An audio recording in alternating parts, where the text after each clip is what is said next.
Hello and welcome back to the Elite Football Show. My name is Hader and I'm your host as usual today. It's the day after deadline day, so it's time to reflect or to get angry or to have a go at the Glazers, whatever it is. But we're going to do something positive today and we're going to talk about Alex Telles, and who better to talk to me about a Portuguese league player or ex now Man United player than Aaron, who's the man behind Proxima Jornada. Aaron is in Lisbon, just living his life. Aaron, how is it going for you while we're sitting in the rain in the UK?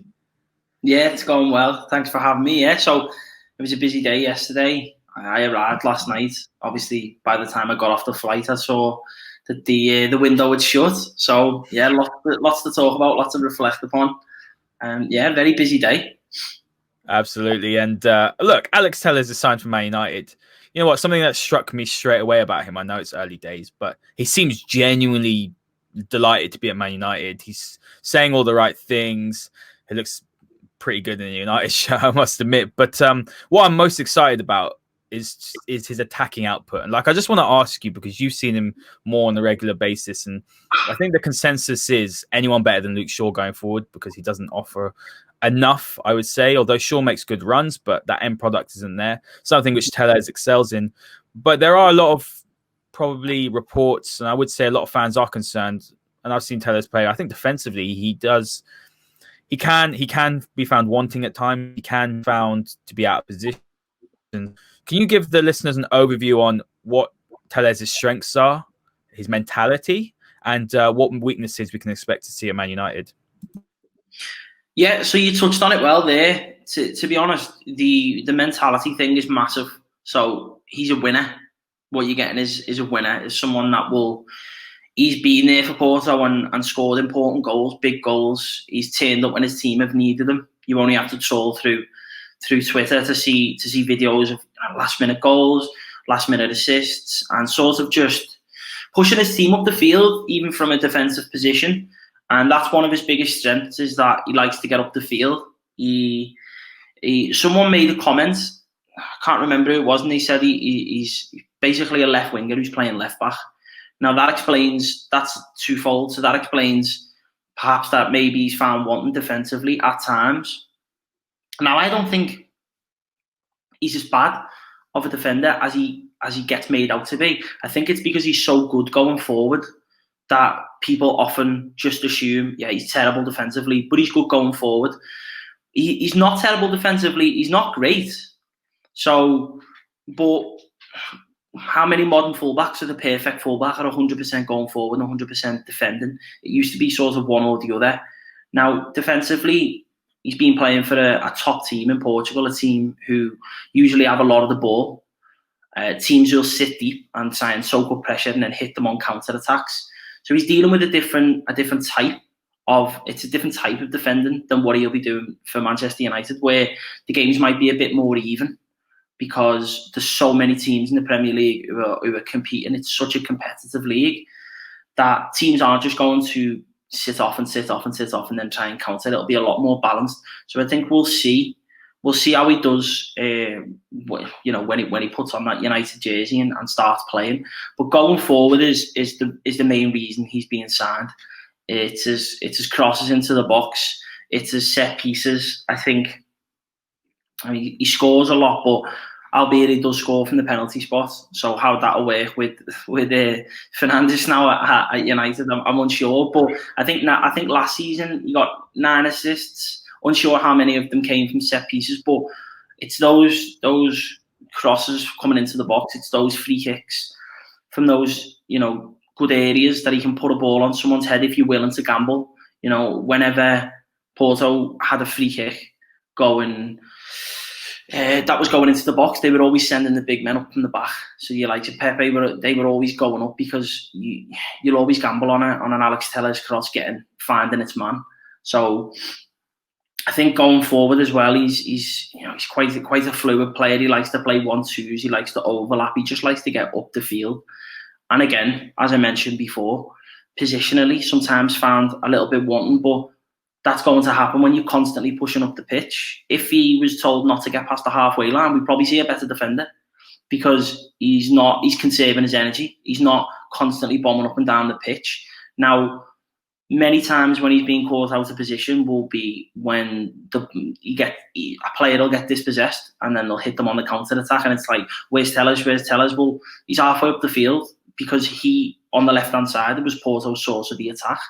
Now he's playing for a United team which has got some good creativity in the middle. We've got, quick forwards. I think, depending on how he adapts, but I think his defensive side, I think he might surprise some people because it's not all going to go through him. I don't think so. We'll see. And as you say, an upgrade on Shaw. It's definitely an upgrade on Shaw. I've watched enough of both Shaw and obviously, writing about the Portuguese league and writing about FC Porto. I've watched enough of Tellers to know that although different players, he's the better player. United will be happy with him. And it's an improvement. And at the start of the window, that's what United fans wanted. They wanted to get first team positions that were improved, not just squad depth, but improving your starting 11. And that does that. Simple as. Yeah, fantastic answer. I just want to pick apart a few things. Let's start with let's say the defensive frailties, because I do think that's, you're right, it's something that's being overblown purely because he is so effective going forward. You look at Trent. Trent's bad at defending. I think there's no two ways about it. But in some ways, because he's so good going forward, I think people think he's so bad defensively. I don't think he's awful defensively. We've seen him put in decent performances. But when it comes to Tellez defensively, is it, as you said earlier, is it positionally that's probably the weakness, or is it actually in the tackle, or is it reading of the game? Because you've got to remember, the concern is that, and we'll talk about formations in a bit, because I think I've got an idea of how actually we will set up. But say we play in the back four and he's got Maguire in the inside of him. One of the biggest problems with Luke Shaw is, one, his lack of pace, which means that he came very, very narrow because Maguire's also slow behind him, so he didn't trust his pace on the outside. Mm-hmm. And two, it was to do with the fact that defense is so shaky behind him. Now, if Tellez comes in, do you think that he will suffer with the same sort of problems because Maguire's so slow behind him? Or is he someone that is quick enough to make those recovery tackles, to cover the flank? Yeah, I think he's definitely quick enough. He's not lightning fast, but he's no slouch. To use the full cliche, but he is. There's, again, I mentioned before, teams trying to hit Porto on the counter attack. Now, you see him keeping up with some of the quickest players in the division. As I say, he's not lightning quick, but I think the weaknesses more are getting caught out of position in transition and having to. Usually with FC Porto, usually it was as you usually do when you get caught out of position as a fullback, is that the central midfield have to then drop in, and while you're scrambling to sort of get back. But I do think that he'll have enough pace, and as I say before, the attacks won't rely so much on him that he'll be constantly up the field. He'll be able to conserve his energy a little bit more, and as I say, I do think that all right, he has defensive issues positionally. I don't think it's so much in the tackle, because I think for someone who is an attacking player, his tackling isn't bad. His tackling isn't awful at all. And you can see that. You can see that when he played for Porto, obviously, and in some massive games, he's put in really important challenges. But again, it's the attacking output that you're purchasing him for. You could go out and buy a better defensive left back, but then you're not buying someone who might get you 7, 8, 9 goals and 8, 9 assists. And depending on it, if he takes set pieces, okay, he might only score 3, 4 goals a season. But again, he's still going to get you those 9, 10, 11 assists a season, which he's shown year on year that he can do, regardless of the competition. Yeah, and when you look at Wan-Bissaka, actually, he is the more defensive one. I think what Solskjaer wants, he wants that left fullback to push far up the pitch, and I think that will actually work in his favour. In terms of his attacking output, you must say it could be quite mouth-watering if Rashford can hit his form again. Him and Rashford on that left flank could be very, very devastating going forward. We've spoken about, obviously, his end product and his crossing. Is he someone that beats a man quite well as well? Is he quite good on the ball? Like you said, he's almost like a left winger playing at fullback. Is he someone who you'd expect to, let's say he's in a one-on-one situation with the opposite fullback, he can go around him and put the cross in? Is that something he's got strengths? Yeah. I said before, on the defensive side of things, he's not lightning quick, but he's good. He's got good footwork. He's a technically good player. So it might not be that he's going to, be a lightning bolt going past a player, but he's clever enough to take on a man without using blistering pace and get past his man and get the cross in. He likes to cross very wide angles as well, and quite high up,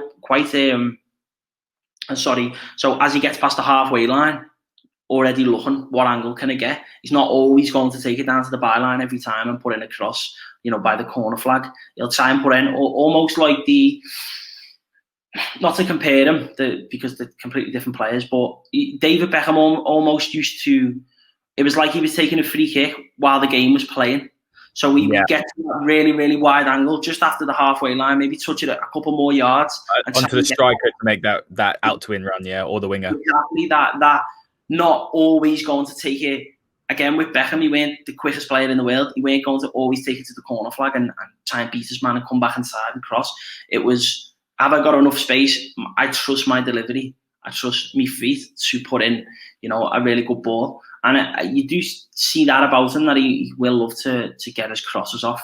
And just that you mentioned there, Adam Wan-Bissaka, the comments on Twitter regarding Tellers about defensively, and then you've got someone that's really strong defensively in Wan-Bissaka, but that maybe doesn't offer as much going forward. And he gets criticism on Twitter because he's not good enough going forward. So unless you're this complete 100% defender who can do both. Which who is? Let's be honest, I can't think of anyone that is. In the Premier League, to be honest with you, and no bias as well, but the closest thing is Ricardo Pereira. I think he's really, really good defensively, and he's really good going forward as well, to be honest. But there's not many fullbacks in Wales football that can do it, as well as that. So you're damned if you do, you're damned if you don't. You sign someone that's really good defensively, but he offers you, not much going forward, or you can someone who's really, really good going forward, but everyone wants to poke holes in how they are defensively. You'll see when he plays. Yeah, funny. It's very funny because Wan-Bissaka, he's now actually being, I guess, criticised because he's only good at defensive side of the game, which is what you want your fullbacks to do first. I'll be honest, I want my fullbacks to defend first, but it depends how you play your system, doesn't it, Aaron? I mean, if you're going to play with both fullbacks up wide, like wingers, almost like Liverpool, then they both got to be good going forward. But United don't really play like that. It's more like this. It's like Mourinho. One tucks in, one goes up and plays on. Exactly, and that's the point. Yeah, exactly. That's the word I was looking for. And then with City, they come up and in almost as midfielders. So there's so many different variations. It depends. But when you look at, I suppose, Tellez, one thing I do want to ask about him is that I think United might go to a back three because that defense is a joke, really. It's a shambles at the moment. I think where Luke Shaw's actually excelled is when he played in the left of a three, because I think he's reads the game well there. He doesn't have to necessarily, he's got protection on the inside. He's got Tellez obviously on the outside if he plays as a wing back. So if you say Tellez plays more of it as a left wing back, you could really see the most out of him, couldn't you, in that situation? 100%. And again, if your left-sided central defender of the back today, the defensive duties of the left wing back are sort of, they still obviously have to defend, but they shift the responsibility a little bit. And like you say, you've got that cover, which means that if you really wanted to enable him, you'd get him as far up the field as possible. So, the thing is with Porto, he plays in a back four, so he's right at the back, and then he's got him all the way up to the other end of the field, and he's constantly shuttling up and down the pitch. If you automatically make him a wing back, he's automatically halfway up the pitch to begin with, which means, again, conserving his energy. He's in the position he likes to be in to start with. So that would be interesting. I think it gives cover to the central defenders as well. If you're not, too trusting of the defence. I know that's been United's massive issue recently. And the big questions around it is this going to fix the defence? Well, no, one left back isn't going to fix the defence, because the solution to the problem is bigger than Alex Tellez. So it was the same thing I said when Fernandes came in, and people were saying, I know United went on that, they were rejuvenated, they went on the big run, but even when he was playing really, really well and contributing lots of goals and assists, Bruno Fernandes still wasn't the answer because, again, the solution to United's problems was bigger than Bruno Fernandes. He sort of had that impact. So those two good signings, hopefully Tellers can make that same immediate impact. You know, he's fit, he's been playing, he's raring to go. So adaptation period.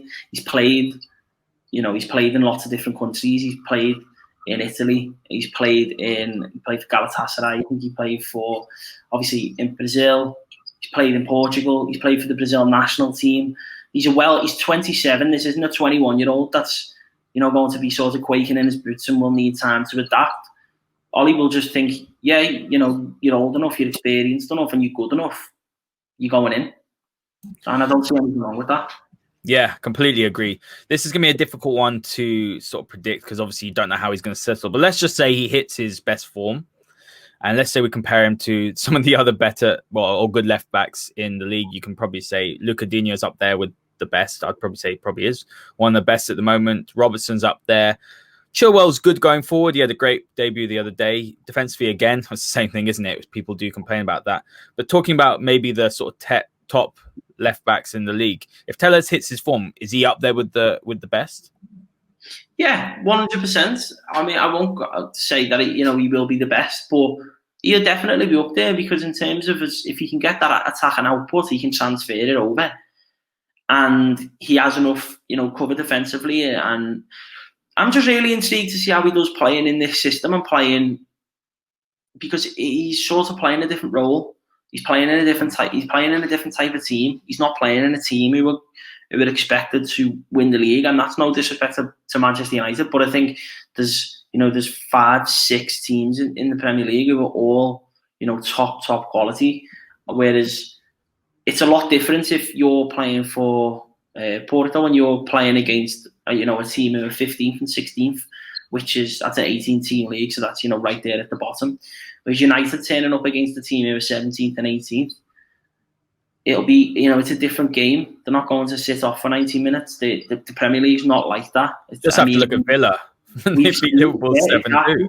Exactly. Recently, you're just seeing teams go for it, and the quality is so spread across the teams that's why people are now talking. Is it a big 6? Is it a big 8? Is it a big 10? Is it a top quality, top 10? But then you've got every team can beat every other team. In Portugal, I like to think that it is really, really competitive, but it's not like that. There's games where going into it that, I mean, it's ironic really because Porto did actually have a terrible result at the weekend in which Tellers missed a penalty as well against Maritimo. That was the first time they'd ever lost. Let's hope he's got that out of his system before he joins United. It was rare, to be honest. It was rare to see him. I think he took 10 penalties last season. I think he scored 8 or 9 of them. But yeah, but no, I mean it's an anomaly in England. Obviously, it's a lot more competitive. So, just interesting to see how he does. I'd be looking with interest how he sort of kicks on because I know everyone's a little bit down in the dumps over United at the moment, especially with what happened against Spurs. So, interesting to see how they come back from it and can he be the bright spark? Sort of. I mean, United were in a similar position before Fernandes came in, and I know that's more of a position that's going to have an influence on a team.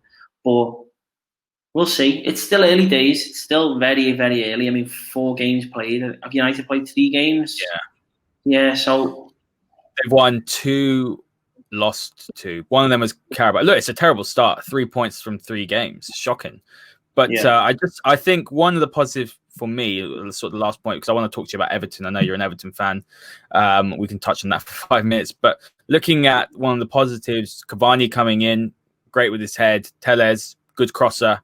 That's something which I think United have been lacking in the box. Martial's an excellent player, but he doesn't strike me as someone who's great in the box in terms of getting his head on the ball. So I think that's potentially a very, very interesting proposition. But let's move on to Everton. We've got 5 minutes left, Aaron. You must be absolutely buzzing. Look, there's a few things I see here. 1, world-class manager doing what he does, which is what he's done everywhere. Two fantastic signings. I mean, even Ben Godfrey coming in yesterday, I thought that was a good signing. I was hoping United maybe looked at him at 20 million. They need some defensive reinforcements. Again, I think it could be a very shrewd signing. Everything seems to be sort of falling into place. There's a nice balance to the starting 11. We spoke off air. I mean, we might as well talk about Romero. I think Romero is the sort of keeper. I mean, look, over 100 caps for Argentina.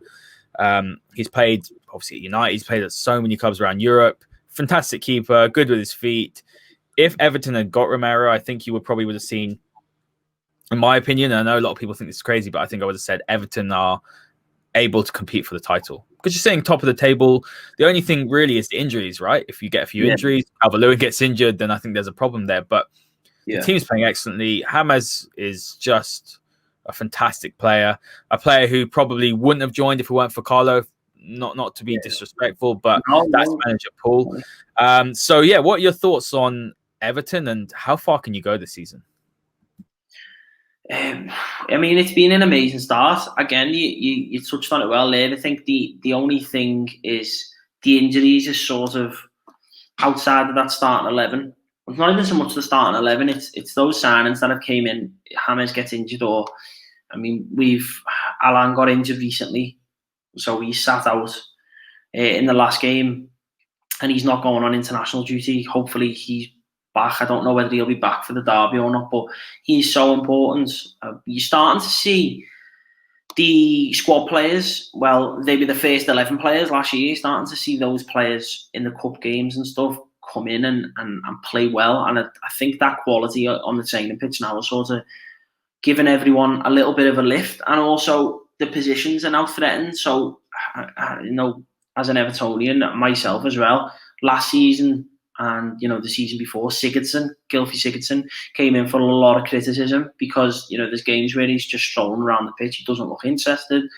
And now you're seeing he just looks more rejuvenated, and you think playing under a world-class manager, but also playing with these top talents. Another one, Andre Gomes, he came in for a lot of criticism even before his injury.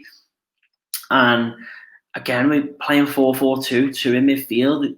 Now you've got three midfielders in there, and he's playing alongside Alan or, you know, James out on the wing or next to Decore. So you're seeing just more quality in the side now. And in terms of how far Everton can go, I think it's just about taking it one game at a time. And I know personally that we want a trophy massively. Do you know what I mean? I was born in '95 in September, and the last trophy was May.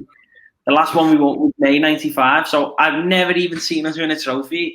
Crazy. And the whole generation, you know, we've been close, but it's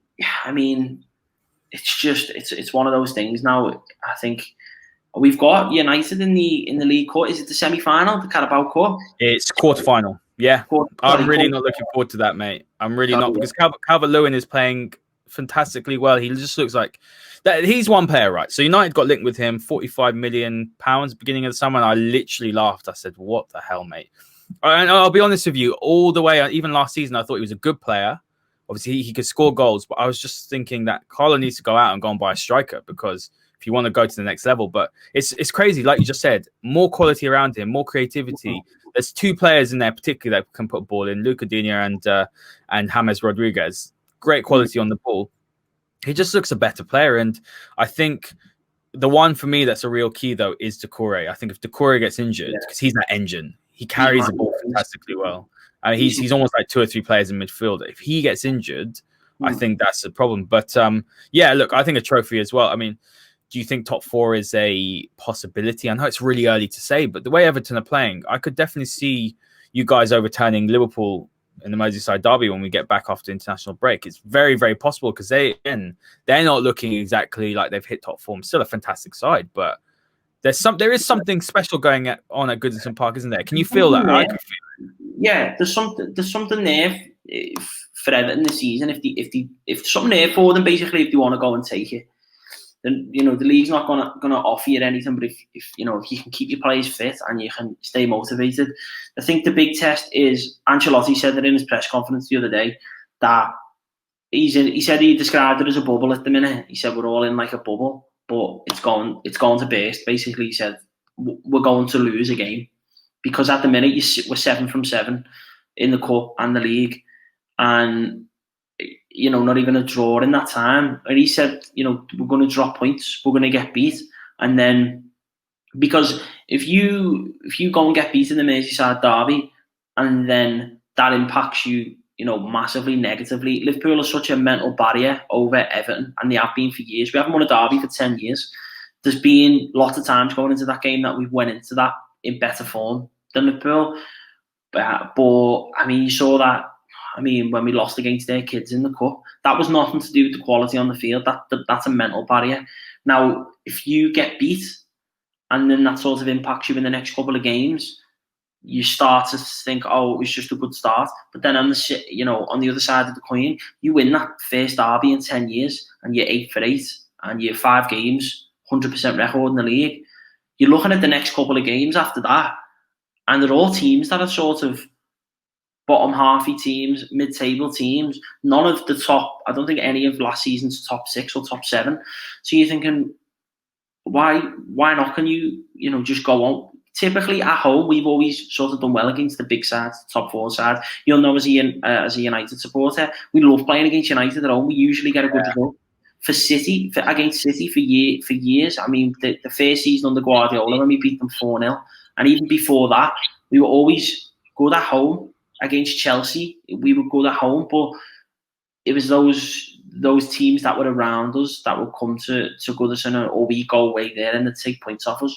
So that's why I laugh when people say, but who have you played in the Premier League so far? But I'm looking at those teams and I think, well, we wouldn't have won that game against West Brom under Silva or under Koeman. Or, we wouldn't have, especially as the game went on, we wouldn't have beaten, Palace. I don't think we'd have, so you're looking at those sort of games and you're thinking, to everyone else, they've only played, bottom half teams. But to us, they were always an issue. Going away from home and winning a game, regardless of the opposition, was an issue. It doesn't seem to be as big of an issue anymore, which is good. But just to round it off, I think if they can keep injury free, there's it's completely up to Everton what they want to do this season. But when they do lose a game, or when they do lose a key player, how do you respond to it? And I think that's always the sign of a true champion. I don't mean a champion in terms of winning the Premier League, but that's the sign of a world-class team, of a really good team, a team that can compete for trophies. Is how can you deal with blows when they're dealt? Because they are going to come. They're not going to go 38 games unbeaten. So, Yeah, absolutely. What I will say, last point before we wrap up, is that that's something which the top sides do. They motivate themselves to beat the smaller sides. Anyone can motivate yourself to go and beat the biggest side around. It's not hard. And that's what Everton have done for years. And that's what United used to do. But United now, they're that side, aren't they? They're the side that goes and gets up for the bigger games against the biggest top 6 sides. When it's the smaller ones, they can't motivate themselves. And that's a mentality thing. So I completely agree. Look, I think Everton are going to do some really good stuff this season. I think there's a massive opportunity to win a trophy. There's a massive opportunity to finish top 6, because looking at United, looking at Chelsea, possibly Arsenal, but they look a bit more solid this year. There are teams that are struggling, and I think Spurs look like they're on fire, to be honest. So yeah, massive opportunity for Everton. But Aaron, thank you very much, mate, for joining me today. I hope you enjoyed talking about Alex Telles, and I hope some of those predictions or things that you have seen for him do come true in the Premier League. Hopefully so. Yeah, watching with great interest. Absolutely. And listeners, make sure to hit the like button, hit the subscribe button. We're going to put Aaron's @handle in the description as well. Give him a follow, because he's doing some fantastic work. He's living life as well in Lisbon right now. So very, very jealous. But make sure you give him a follow. Give me a follow if you enjoy this podcast, and make sure you give EFS Media a follow. That's @EFS_M Media.